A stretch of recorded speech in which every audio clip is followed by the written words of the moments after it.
안녕하세요. 형진쌤입니다. Syntax Reading Comprehension 강의에 오신 여러분들 환영합니다. 자, 본격적으로 syntax 수업에 들어가기 전에 이번 차시는 이 syntax 수업이란 무엇을 목적으로 두고 또 무엇을 중점으로 두는지를 간략하게 설명하는 오리엔테이션, 즉 가이드하는 차시가 될 거예요. 그래서 제가 생각하는 이 syntax reading comprehension이란 크게 목적이 두 가지거든요. 일단 첫 번째는 문장에 대해서 논리적인 구조 파악을 할 수 있다. 이게 첫 번째고. 근데 구조 파악만 하는 건 결국 우리의 궁극적 목적은 될 수 없으니까 두 번째, 이 구조 파악을 해놓은 것을 통해서 내용 이해를 해나가겠다. 이렇게 크게 두 가지 목적을 두는 이 강의라고 생각해 주시면 좋을 것 같아요. 자, 그래서 제가 중점적으로 보는 세 가지 포인트가 있는 걸 간략하게 말씀을 드릴 건데 일단 키워드가 세 가지 있어요. 첫 번째는 미니멀리즘, 그리고 두 번째가 빌드업, 그리고 세 번째가 스텝 바이 스텝, 이렇게 세 가지 키워드가 있거든요. 근데 각각 무엇을 뜻하는지를 간단하게 설명을 드릴게요. 일단 첫 번째 미니멀리즘부터 살펴볼까요? 근데 미니멀리즘은 이 단어만 봐도 어느 정도 유추가 되실 것 같아요. 그러니까 우리가 특히 문법을, 그러니까 저와 같이 성문 영어로 배웠던 그 시절에는 이 배워야 될 것들이 한도 끝도 없었어요. 그러니까 강의 개수만 해도 막 120개가 넘어가고 아주 짜잘짜잘한 세세한 것들을 전부 외우는 것이 문법이었잖아요. 그죠? 근데 저와 함께하는 이 syntax 강의에서는 제가 그 많던 문법 규칙들을 정말 필요한 것들만 아주 축약하고 축약해 왔어요. 그래서 굉장히 최소한을 학습하고 최대한의 효과를 낼 것이다 라고 생각해 주시면 좋을 것 같아요. 근데 여기서 그러면 어렸을 때 배웠던 것들이 다 쓸데없는 거겠어? 이렇게 생략하면서 배우면 중요한 것들은 다 놓치는 거 아니야? 라는 걱정을 하실 수도 있을 것 같아요. 하지만 이 제가 결국 글을 읽는데 꼭 필요하다고 생각했던 것들만 모아놓은 것이기 때문에 결국 저와 문장 단위 그리고 글 단위에서 이러한 것들을 적용해 나가면서 절대 놓치고 가는 게 없다는 걸 증명해 드릴게요. 자, 그럼 두 번째가 빌드업이었는데 우리 요즘에 뭐 축구를 할 때도 빌드업을 한다 이런 말 많이 하잖아요. 그래서 요게 뜻하는 바가 뭐냐면 그냥 요거는 저의 경험이에요.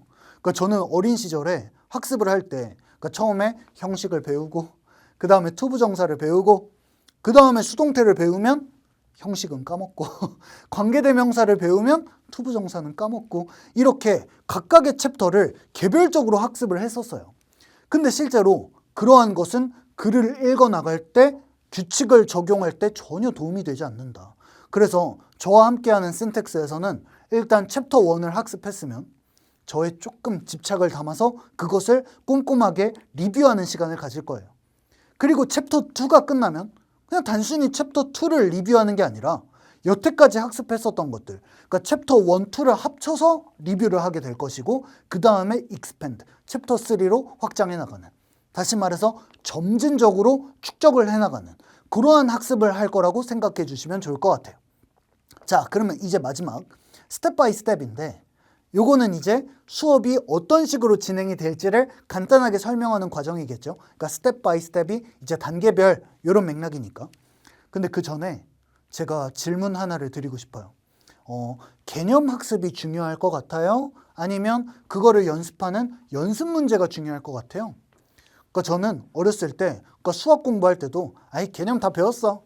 시간 없으니까 연습 문제는 패스. 다음 개념으로 넘어가. 이런 식으로 학습을 했었던 것 같아요. 하지만 저와 함께하는 syntax에서는 제일 첫 번째 core concept, 기본적인 개념은 큰 틀에서 굉장히 작은 퍼센티지만 차지한다고 생각해 주세요. 그러니까 기본적인 개념은 아주 간단한 규칙들을 빠른 시간 안에 외우는 시간이 될 것이에요. 그러면 이것을 결국에 마스터하고 내 머릿속에 집어넣고 결국 체화시키는 과정을 이 프랙티스 과정에서 하게 될 것인데 그때 우리가 앞에서 채워놨던 20%에 30%를 더해서 어느 정도를 채워나갈 것인데 프랙티스라는 건 결국 뭐냐면 배웠던 개념을 이제 개별적인 문장 단위로 한번 적용을 해보는 거예요. 그러면 일반적인 강의에서는 프랙티스까지 하면 그 챕터가 끝나는 거였는데 왜 아직 50%까지밖에 안 채워졌지? 라는 생각이 드시죠?